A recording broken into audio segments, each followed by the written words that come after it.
It's the battle for the Bonham Trophy in Columbia, South Carolina, as the Gamecocks and Aggies get set to do battle. We are here previewing, predicting, and breaking down this game between South Carolina and Texas A&M. Hello, everyone. I'm Chris Phillips. He's Cole Thompson. Appreciate each and every single one of you tuning in. Make sure you like, subscribe, turn notifications. Check us out via podcast, wherever you get your podcast. You can also find us across all social media platforms, as well as our website, SECUnfiltered.com. This segment brought to you by our friends over at RHOBACK. Go to RHOBACK.com. Use promo code SECU for 20% off your first purchase. That's RHOBACK.com. Promo code SECU to get 20% off today. A top 10 Texas A&M squad rolls into Williams-Brice Stadium in a night game. Sandstorm will be rolling. The towels will be waving as the Gamecocks look for their first signature win of the 2024 season. We are here previewing, predicting, and breaking down this game, and helping me do so, my good friend, Cole Thompson, as always, joins me. Cole, what's going on, my man? Appreciate you taking the time and excited to break down this game with you. Let's not knock this out of the way. You know why you're here. Everyone knows why they're here. Everyone knows why they are here for this episode. They're waiting for me to make the prediction. They're wanting me to find a way to take South Carolina. Maybe I'm going to take Texas A&M in this game. Listen, I may be, quote unquote, the biggest hater in college football media when it comes to the Aggies. I'm not really. We all know this. But still, you maybe actually want me picking South Carolina in this matchup. So that means I'm on your side. But let's just be completely transparent. This is a game that I have been excited for all season long. During the offseason, I talked about this matchup as one of the more underrated games, flying low. This is a team that I think absolutely is hitting their stride at the right time.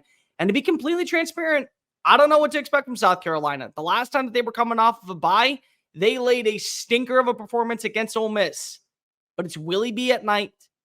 It is the end of Cocktober. It is the start of what I like to call no-nonsense November. There is an opportunity at hand for Shane Beamer to not only continue to show he is the right guy for the job. This is what you can expect moving forward. But at the same time, the things can be said about Shane Beamer we're already talking about with Mike Elko. And Mike Elko's earned that right. And to your point, Cole, on a side note, it's funny. We mentioned Cocktober, but if you look at Shane Beamer's tenure, it's November where they've done their damage. Yeah, exactly. It's November, which is kind of ironic. Anyways, Cole, South Carolina A&M, 7:30 p.m. Eastern time kickoff Saturday night on ABC at Williams-Brice Stadium in Columbia, South Carolina. Cole, Texas A&M is a 2.5-point favorite in this game. The over-under is set at 44.5. A&M has dominated this series, leading it 9-1 all time. The last meeting, Cole, came last year, of course, in College Station. A&M won that game 30-17. But may I remind you, the last meeting in Williams-Brice Stadium was 2022, South Carolina's only victory in this series. And that was a night game at Williams-Brice Stadium. You might recall Gamecocks returned the opening kickoff for a touchdown. That got the festivities really off and running. Cole, many folks have called that one of, if not the loudest moment in the history of Williams-Brice Stadium when Xavier Legette took that opening kickoff back. The Gamecocks were able to hold on in that football game and score the victory, I believe, over a 5-7 A&M team. So it was a struggling year that year in College Station. It was. And Connor Wegman came in that game late, I believe, to relieve Haynes King, indeed. So as we dive into this matchup, Cole, a lot to talk about and a lot to discuss. First things first, Aggies trying to follow up the big LSU win. Obviously, all eyes were on Kyle Field last week. The blackout, everything aligned for them. Cole, what's fascinating about this matchup, it kind of feels like what we were talking about over the summer about this game still applies. And that's rare, right, to be this deep into the season, and it feels like the narrative still be the same. Because the question is this, from the A&M perspective, you won the big game. Congratulations. A game like this, and you've mentioned this many times, Cole, this is the one A&M loses. That's it. Like, I think this is the weekend, Cole, that's really going to determine. Maybe it's unfair, too, because it's so early. This is Mike Elko's first year. Let's not be like, well, has the program really changed? And, you know, to draw conclusions about his program or make indictments on Mike Elko at this point is just unfair. But it's still a talking point. Has A&M washed themselves of all the Jimbo in this program and of the old A&M? Are we on to a new chapter, or Cole Thompson, is it same old with the Aggies, and they find ways to compete with the top 10 teams and win games against number ones or top fives, but when they get in games like this where the stage is set, they somehow find a way to stub their toe? So let's go ahead and get this out of the way. And I want to preface this because of Aggies everywhere love to bring this up to me. South Carolina has beaten A&M one time. They have beaten them one time. Which is why I said games like this, not specifically this. So when we talk about, when we talk about games like this, we're not talking about this specific game. We're talking about Mississippi State. We're talking about a fumbling the bag Ole Miss squad. We're talking about an underwhelming Tennessee roster or a close call in Arlington against Arkansas, who, by the way, you've owned. You have, but it's a little bit too close for comfort. You play up to the level of competition against a top 5 LSU, against a number 1 Alabama, against a top 15 Auburn team. But then when you play against the inferior competition to where even though the spread is only at a 3.5 point, so good on you, it's basically a toss-up. But when we've seen games, 8.5 point spread, 7.5 point spread, they find a way to play down to the competition. And I'm just going to be completely real. This game will have no bearing on how I feel about Mike Elko. Mike Elko in year 1 has shown me more than what Jimbo Fisher showed in 6 years. And I think the big takeaway is that no matter if A&M wins this game by 3 or they lose by 30, he has done enough to prove that the culture is turning at the right time. The necessary adjustments made at halftime, especially in that LSU game, the willingness to say, you know what? We got a young quarterback in Connor Wigman that is fantastic, but we got to go to our secondary punch. Let's turn to Marcel Reed. And the unrelenting fear of knowing I'm making this call. This is going to be the game right here, and trusting your gut to do so. That is what separates a Mike Elko-led squad versus a Jimbo Fisher-led squad. And I don't care what anybody has to say about this. But again, what is it? Is it Texas A&M still being the Texas A&M of old, where they aren't able to get over the hump and show up big? And I'm not even talking about the Texas game, because in the Lone Star Showdown, I could easily see Texas having some struggles and miscues and A&M taking this to the final seconds, but then they lose this game by 14 points, because of that is what I'm talking about. And that has been the standard of A&M for the last really 12 years. It started in the Kevin Sumlin era. It transpired over to the Jimbo Fisher era. Could it finally cease in the Mike Elko one? That is what we're talking about here. But I'm also going to say real fast, I actually worry more about this game for A&M than I do the Texas game. I worry about this type of matchup in this environment, knowing what you've already accomplished and knowing what's in store with a win on Saturday in South Carolina, knowing what could be at stake with that victory. I worry about this game more than I worry about the Lone Star Showdown down at College Station.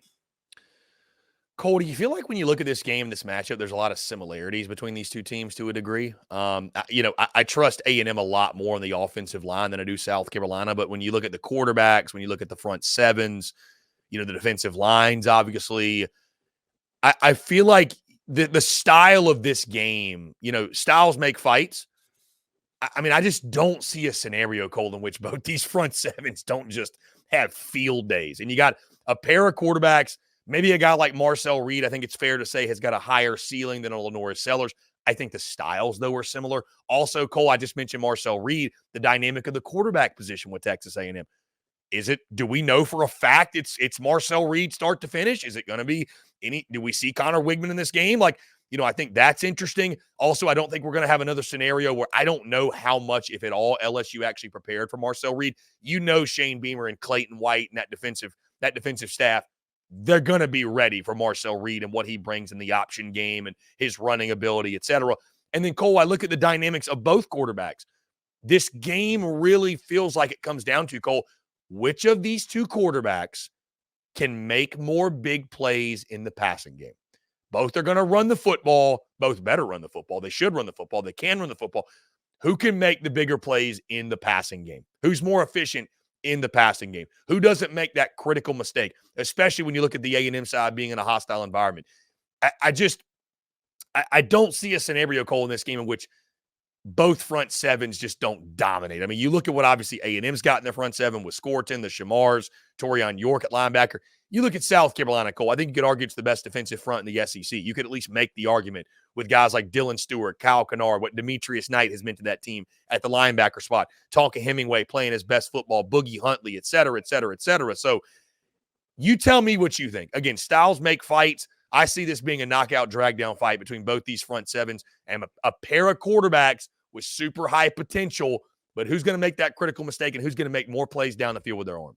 I feel like that I'm watching a duplicate on defense, if I'm being completely transparent. And there's so many similarities that I can break down that go just beyond the way of style of play. How about the fact that both these teams have a can't-miss player on the defensive front that was a transfer from a school last year where they were underwhelming in terms of performance? One is Kyle Kennard, the other one is Nick Scorton. How about a defensive prospect that was a 5-star phenom living up to expectations in 2024? For Texas A&M, it's Shamar Stewart. For South Carolina, it's Dylan Stewart. How about the fact that both have a defensive tackle that will terrorize you in making critical mistakes? One is Tonka Hemingway, the other one is Shamar Turner. How about a middle linebacker that can earn all SEC honors and be a human heat-seeking missile that eviscerates a running back? One is Debo Williams, one is Torian York. How about a member of the secondary that is a turnover machine that is able to create opportunities for their offense to capitalize? One is Nicky Manwari, one is Bryce Anderson. So everything that we've seen from these two defenses are very similar in style of play and structure, and both really are the backbone of this team. South Carolina entering this game is 22nd in scoring defense, 16th in run defense, 36th in pass defense, 13th in total defense, 41st on third down conversions, 6th on fourth down conversions, 3rd in sacks, 16th in interceptions, 11th in tackles for losses, and 12th in turnover margin. A&M is in the top 25 of every single one of those categories, minus pass defense. That's it. So they mirror each other extremely well. On what works in practice for A&M also works in practice for South Carolina. How A&M game plans with their offensive personnel is how South Carolina games plans for their offensive personnel, because of the way that they are combative during drills throughout the weekdays. And so this is why it's going to be such, I think, a close call, because they both can run the football. Rocket Sanders versus Le'Veon Moss. They also have a secondary runner, a part of their system, whether it be Juju McDowell or Amari Daniels. They both have mobile quarterbacks, and both also are not afraid to have some plays dialed up for their secondary quarterbacks. We've already seen Robbie Ashford get into games where Lenore Sellers is healthy, but they're saying, no, we want to see what Ashford can do just with 5 or 6 reps. What if that's the game plan for Connor Wigman? That you are now seeing, you're seeing Marcel Reed go out, he's playing 95% of reps, but there's 6 or 7 plays where they just want to get a chunk pass down the field, and they want Noah Thomas to go up big for an 80-20 catch radius. And they say, hey, 15, go ahead and give us a strike. That's the danger of Texas A&M right now, is that if you were Clayton White and if you are Shane Beamer, you're not just preparing for number 10. You have to prepare for number 15. And you would be ill-advised to think that if you're just going in and thinking that it's just going to be Marcel Reed, hate to break it to you, Mike Elko is going to pull out something out of his bag and say, nope, we're going to turn to Wigman for one play, just because that one play may be the difference of us going home with a win or us suffering a loss. Cole, when you look at a game like this, I'm curious to get your take. You know, a night game in a hostile environment, because there's many different facets to a game that you know, result in the outcomes. You know, I think there's times we don't factor in the craziness of a home field atmosphere enough. I think there's times, Cole, we factor it in too much, because even if you've got a raucous home environment, if you don't have the personnel to go win a football game, well, doesn't really matter. So for you, when you're looking at a game like this, or any game for that matter, how do you factor that? Like is it if the personnel is comparable, you lean to the home side? Is it like how do you factor that? Because I think it's a fascinating argument, because we're about to get into picks in a second.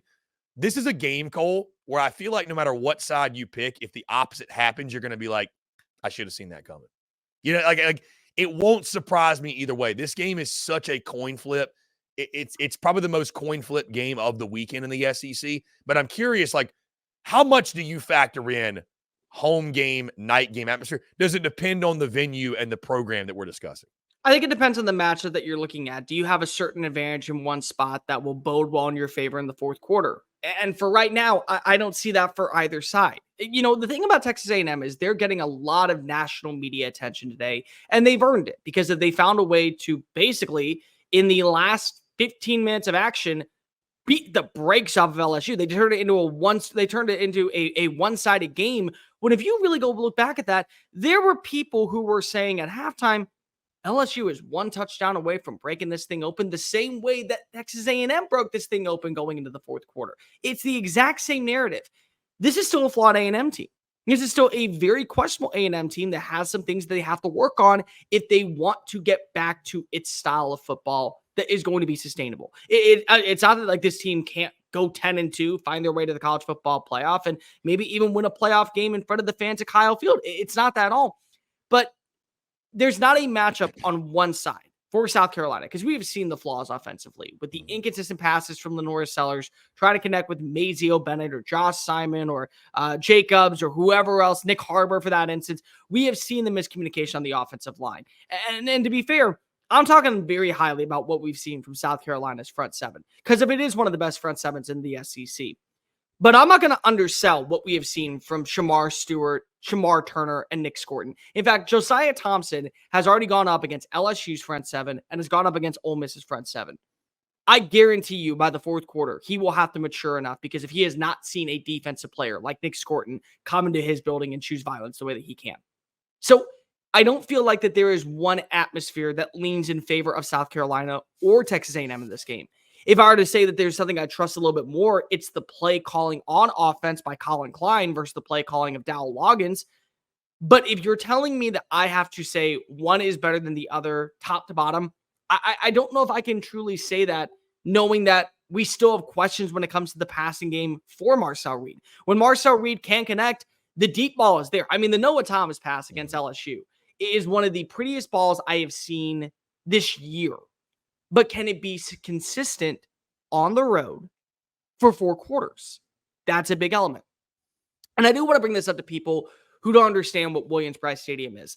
I love using the terms Cathedral of Chaos because they are just magnitudes of atmospheres that reach decibel levels that are unheard of. South Carolina, for as small of a stadium as people compare it to, when bringing up Kyle Field and Bryant-Denny Stadium and Neyland and Athens, Georgia, and the Swamp and Jordan-Hare, you close your eyes on a Saturday night in October or early November, and you just hear the decibel levels reaching new peaks. You would think that you were in a stadium filled to the brim of 110,000 screaming fans. That is the animosity, and that is the hostility of what happens when you walk into Willie B at night. It is the most underappreciated, underrated, undervalued stadium in all of college football. And that environment, when it is rocking, is a difference maker. It was a difference maker in 2022 as South Carolina prevailed and got its first win against Texas A&M in this rivalry since A&M joined in 2012.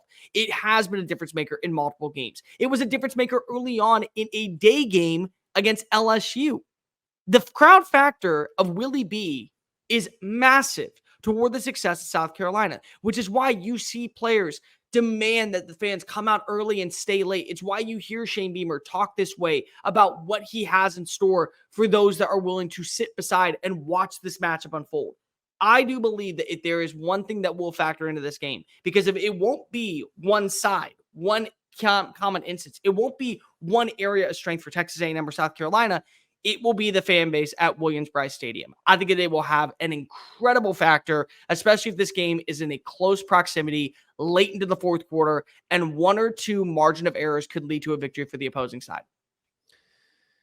On that note, Cole, let's get into our predictions. And I'll start with this one because, to your point, experiencing Williams-Brice Stadium, I've done so firsthand many times. Heck, I was in this building the last time South Carolina, or the only time South Carolina, beat Texas A&M. That game, of course, under the lights. Again, one of the most raucous I've ever heard that building. I've gone back and forth on this one. I mean, again, I think this is a coin flip game, Cole, in which I told you that, you know, I think no matter which side you pick, whatever side you're on, if you're on the wrong side, you're going to wake up on Sunday and be like, man, I should have seen that coming, because I think you can make you can give just as many reasons for picking either side. I really do believe that in this game. I think there's factors going in the favor of both ways. I think this is a game, it's fascinating, Cole. This has been circled since the summer by everyone, since the preseason. Hey, this is the game where it's the ultimate trap game. South Carolina is going to put it all together. Texas A&M is going to do what they typically do in a game like this. The majesty of Williams-Brice Stadium. We've known this is a night game forever. It seems like the stars have all aligned. I think back, Cole, to that 2022 game and what South Carolina needed in that football game, or what they did in that football game to win. Kickoff return for a touchdown. So special teams is a big factor, as we see a lot with Shane Beamer and his football teams. Turnover battle, they won. Big factor when they won a lot of football games. We've seen that this year with the suffocating defense. You mentioned 13th overall in the country. The stars aligned that night when South Carolina beat Texas A&M, and they made the plays necessary in that football game. I think that's what it's going to probably take yet again. I think it can happen. From the Texas A&M side, I'm really curious of Marcel Reed. South Carolina now having this week to prepare. I don't think they're going to be as blindsided as LSU was. And again, let me make it very clear. This South Carolina defense, I think, is one of the best in the country. The numbers reflect that, right? That front seven, the way they revamped that group over the offseason, you got to give a lot of credit to those guys. So the question for me in the internal battle, Cole, is do you go with, I think A&M is a better football team top to bottom personnel-wise. I don't think that's a hot take. But it's South Carolina at home, at night, coming off a bye, starving for that signature win on the season. And I've seen this play out in front of me, Cole. I've seen this very scenario when South Carolina, they have one of these games every year. They put it all together. The stars align. They play arguably the best game of the year, and they find a way to get the job done. Sandstorm's rolling. The crowd is electric, but I'm siding with the personnel. I'm going with Texas A&M. I'm drinking the Kool-Aid. I said I was after the LSU game. I really like what they're doing with Marcel Reed. I think he brings a different dynamic and explosiveness to the offense. Cole, I go back to this too. Bye week be damned. I don't trust Dabble Loggins to get this offense rolling against that Texas A&M front seven. I just don't. I saw this play out against Ole Miss. They came out and laid a stinker, to your point. I think both front sevens dominate, but I think it's Texas A&M. Better personnel wins out and beats out a loud crowd. Give me Texas A&M 24, South Carolina 17 in a really hard-fought game. And I think they prove you and many others wrong. They've shed that outside layer that is the old Texas A&M. I think this is the new Texas A&M with Mike Elko that we're witnessing. Let's just make things abundantly clear. I think there is already a new version of Texas A&M that resides at Kyle Field. There is, and it's because of who is the leader at the helm. Sometimes you look at personnel, and sometimes you look at coaching, and then you look at just the internal factor. That is Mike Elko. I have said multiple times in this program, I've said multiple times when doing previews, Mike Elko was the anchor of the Jimbo Fisher era. And if you don't believe me, look at his record after Mike Elko went to Durham, North Carolina to be head coach at Duke. The culture has changed. You are seeing a version of A&M that is sustainable. And it's so funny to see people all the time talk about Texas A&M like they can't be a prominent program. Like it's time to give it on up. You're never going to get that 11-win season. You're never going to be in that conversation. You have all the money in the world, but it may be black oil. But you know what? We can't buy our way to a championship. Well, clearly you can when you have the right guy saying the right things and putting people in the right position. That's not changing because of, I think that Texas A&M could lose this game. That's not changing because I think that Texas A&M could drop a matchup. In fact, for my money, nothing that will happen in this game will change my internal factor about the Aggies or about the future of Texas A&M football because they have the right guy. They have the right personnel.